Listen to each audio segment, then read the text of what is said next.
ಮತ್ತೊಂದು ವಿಡಿಯೋಕ್ಕೆ ಪ್ರತಿಯೊಬ್ಬರಿಗೂ ಸ್ವಾಗತ. ಹಾಗೆ ಭಾರತದ ಪ್ರಧಾನಮಂತ್ರಿ ನರೇಂದ್ರ ಮೋದಿ ಅವರ ಹಿಂದಿನ ಜೀವನ ಚರಿತ್ರೆ ಬಗ್ಗೆ ತಿಳಿಯೋಣ. ಭಾರತದ ಪ್ರಧಾನಮಂತ್ರಿ ಅವರ ಪೂರ್ಣ ಹೆಸರು ನರೇಂದ್ರ ದಾಮೋದರ ದಾಸ್ ಮೋದಿ ಅವರು ಸೆಪ್ಟೆಂಬರ್ 17, 1950ರಂದು ಮೆಹಾನ್, ಗುಜರಾತ್ನ ವಡೋದರಾದಲ್ಲಿ ಜನಿಸಿದರು. ಹಾಗೆ ನಮ್ಮ ಚಾನಲ್ ಅನ್ನು ಯಾರು ಸಬ್ಸ್ಕ್ರೈಬ್ ಮಾಡಿಲ್ಲ, ಪ್ರತಿಯೊಬ್ಬರು ಸಬ್ಸ್ಕ್ರೈಬ್ ಮಾಡ್ಕೊಳ್ಳಿ. ಹಾಗೆ ಹೊಸಬ್ರು ನೋಡ್ತಾ ಇದ್ರೆ ನೀವು ಸಹ ಸಬ್ಸ್ಕ್ರೈಬ್ ಮಾಡ್ಕೊಳ್ಳಿ. ಈ ಮೋದಿಯ ಹಿಂದಿನ ಚರಿತ್ರೆ ಬಗ್ಗೆ ತಿಳಿಯೋಣ. ನರೇಂದ್ರ ಮೋದಿಯವರು ಸೆಪ್ಟೆಂಬರ್ 17, 1950ರಂದು ಬಾಂಬೆ ರಾಜ್ಯದ ಗುಜರಾತ್ ಮೆಹಾನ್ ಜಿಲ್ಲೆಯ ವಡೋದರಾ ದಿನಸಿ ವ್ಯಾಪಾರಿಗಳ ಕುಟುಂಬದಲ್ಲಿ ಜನಿಸಿದವರು. ಮೋದಿಯವರ ತಂದೆಯ ಹೆಸರು ದಿವಂಗತ ದಾಮೋದರ ದಾಸ್, ಅವರ ತಾಯಿಯ ಹೆಸರು ಇರ್ಬೇನ್.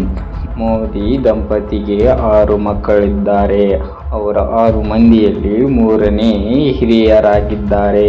ತಮ್ಮ ಬಾಲ್ಯ ದಿನಗಳಲ್ಲಿ ಮೋದಿಯವರು ವಡೋದರಾದಲ್ಲಿ ರೈಲು ನಿಲ್ದಾಣದಲ್ಲಿ ಚಹಾ ಮಾರುವವರಲ್ಲಿ ತಂದೆಗೆ ಸಹಾಯ ಮಾಡುತ್ತಿದ್ದರು ಮತ್ತು ನಂತರ ತಮ್ಮ ಸಹೋದರನೊಂದಿಗೆ ಬಸ್ ನಿಲ್ದಾಣ ಬಳಿ ಟೀ ಸ್ಟಾಲ್ ನಡೆಸುತ್ತಿದ್ದರು. 1960ರಲ್ಲಿ ಅವರು ತಮ್ಮ ಉನ್ನತ ಮಾಧ್ಯಮಿಕ ಶಿಕ್ಷಣವನ್ನು ವಡೋದರಾದಲ್ಲಿ ಪೂರ್ಣಗೊಳಿಸಿದರು.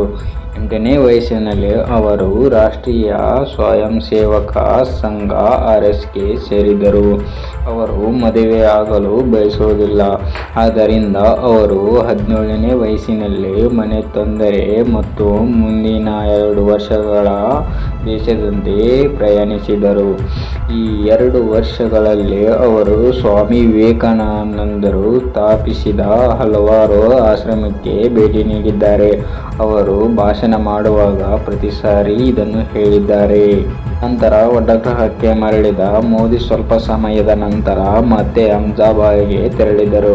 ಅಲ್ಲಿ ಗುಜರಾತ್ ರಾಜ್ಯ ರಸ್ತೆ ಸಾರಿಗೆ ಸಂಸ್ಥೆಯ ಕೋರ್ಟಿನಲ್ಲಿ ಕೆಲಸ ಮಾಡುತ್ತಿರುವ ತನ್ನ ಚಿಕ್ಕಪ್ಪನೊಂದಿಗೆ ಮೋದಿ ವಾಸಿಸುತ್ತಿದ್ದರು. ಅದರಲ್ಲಿ 20ನೇ ವಯಸ್ಸಿನಲ್ಲಿ RSSನಿಂದ ಪ್ರಭಾವಿತರಾದರು. ಅವರ ಪೂರ್ಣಾವಧಿ ಪ್ರಚಾರಕರಾದ ಮತ್ತು 1971ರಲ್ಲಿ ತಮ್ಮ 21ನೇ ವಯಸ್ಸಿನಲ್ಲಿ ಔಪಚಾರಿಕವಾಗಿ RSSಗೆ ಸೇರಿದರು. 1970ರ ದಶಕದ ಆರಂಭದಲ್ಲಿ ಅವರು RSSನ ವಿದ್ಯಾರ್ಥಿಗಳ ವಿಭಾಗದ ಅಖಿಲ ಭಾರತೀಯ ವಿದ್ಯಾರ್ಥಿ ಪರಿಷತ್ ಘಟಕವನ್ನು ಸ್ಥಾಪಿಸಿದರು. ಹಾಗೆ ಈ ಸಂಘಟನೆಯೊಂದಿಗೆ ಅವರ ಒಡನಾಟವು ಅವರ ರಾಜಕೀಯ ವೃತ್ತಿ ಜೀವನಕ್ಕೆ ಗಮನಾರ್ಹವಾಗಿ ಪ್ರಯೋಜನವನ್ನು ನೀಡಿದೆ.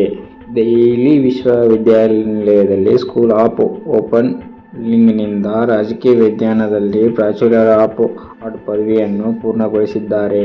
ನಂತರ ಅವರು ಗುಜರಾತ್ ವಿಶ್ವವಿದ್ಯಾಲಯದಲ್ಲಿ ರಾಜಕೀಯ ವಿಜ್ಞಾನದಲ್ಲಿ ಸ್ನಾತಕೋತ್ತರ ಪದವಿಯನ್ನು ಪೂರ್ಣಗೊಳಿಸಿದರು. ಅವರ ಬಾಲ್ಯದ ದಿನಗಳಲ್ಲಿ ಅವರು ಹಲವಾರು ತೊಂದರೆಗಳನ್ನು, ಅಡೆತಡೆಗಳನ್ನು ಎದುರಿಸುತ್ತಿದ್ದರು.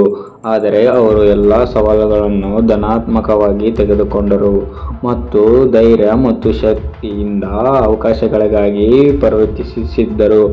RSSಗೆ ಸೇರಿದ ನಂತರ ಅವರು ನಿಶ್ಚಿತ ಸಾಮಾಜಿಕ ಜವಾಬ್ದಾರಿಯನ್ನು, ಸಮರ್ಪಣೆ ಮತ್ತು ರಾಷ್ಟ್ರೀಯತೆಯ ಮನೋಭಾವನೆಯನ್ನು ಕಲಿತರು. ಹಾಗೆಯೇ ಫೆಬ್ರವರಿ 24, 2002ರಂದು ಅವರು ರಾಜಕೋಟ್ ಕ್ಷೇತ್ರಕ್ಕೆ ಉಪಚುನಾವಣೆಯಲ್ಲಿ ಗೆದ್ದರು. ಅವರು INC ಅಶ್ವಿನಿ ಮಹಾ ಅವರನ್ನು ಸೋಲಿಸಿದರು ಮತ್ತು ಇದು ಅವರ ಮೊದಲ ಮತ್ತು ಅತ್ಯಂತ ಕಡಿಮೆ ಅವಧಿಯಾಗಿದೆ. ಅವರ ಮುಂದೆ ಮಣಿನಗರದಿಂದ ಸ್ಪರ್ಧಿಸುವ ಮತ್ತು ನರೇಂದ್ರ ಕುಮಾರ್ ಅವರನ್ನು ಸೋಲಿಸುವ ಮೂಲಕ ವಿಧಾನಸಭೆ ಚುನಾವಣೆಯಲ್ಲಿ ಗೆದ್ದರು ಮತ್ತು 2ನೇ ಅವಧಿಯಲ್ಲಿ ಅವರನ್ನು ಗುಜರಾತ್ ಮುಖ್ಯಮಂತ್ರಿಯಾಗಿ ಉಳಿಸಿಕೊಳ್ಳಲಾಯಿತು. ಹಾಗೆಯೇ 3ನೇ ಅವಧಿಯ CM ಡಿಸೆಂಬರ್ 23, 2007ರಿಂದ ಡಿಸೆಂಬರ್ 20, 2012ವರೆಗೆ. ಈ ಬಾರಿ ಅವರು ಮಣಿನಗರದಿಂದ ಗೆದ್ದು ಮತ್ತು INCಯ ದಿನೇಶ್ ಪಾಟೀಲ್ ಅವರನ್ನು ಸೋಲಿಸಿದರು. ಹಾಗೆಯೇ ಭಾರತದ ಕ್ರಿಯಾತ್ಮಕ, ದೃಢ ನಿಶ್ಚಯ ಮತ್ತು ಸಮರ್ಪಿತ ಪ್ರಧಾನಿ ಮೇ 30, 2019ರಂದು ಅವರು ತಮ್ಮ 2ನೇ ಅವಧಿಯ ಅಧಿಕಾರದ ಪ್ರಾರಂಭವನ್ನು ಗುರುತಿಸುವ ಮೂಲಕ ಭಾರತದ ಪ್ರಧಾನಿಯಾಗಿ ಪ್ರಮಾಣ ವಚನ ಸ್ವೀಕರಿಸಿದರು.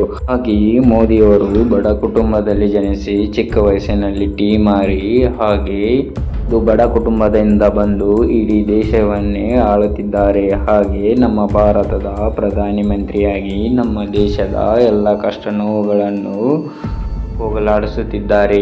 ಹಾಗೆಯೇ ನಮ್ಮ ವಿಡಿಯೋ ಯಾವ ರೀತಿ ಇದೆ ಅಂತ ಪ್ರತಿಯೊಬ್ಬರು ಕಮೆಂಟ್ ಮಾಡಿ ತಿಳಿಸಿ. ಹಾಗೆ ಇಲ್ಲಿವರೆಗೆ ವಿಡಿಯೋ ನೋಡಿದ್ದಕ್ಕೆ ಪ್ರತಿಯೊಬ್ಬರಿಗೂ ಧನ್ಯವಾದಗಳು. ಹಾಗೆ ಮುಂದಿನ ವಿಡಿಯೋದಲ್ಲಿ ಹೊಸ ರೀತಿಯಿಂದ ಸಿಗೋಣ. Thank you so much.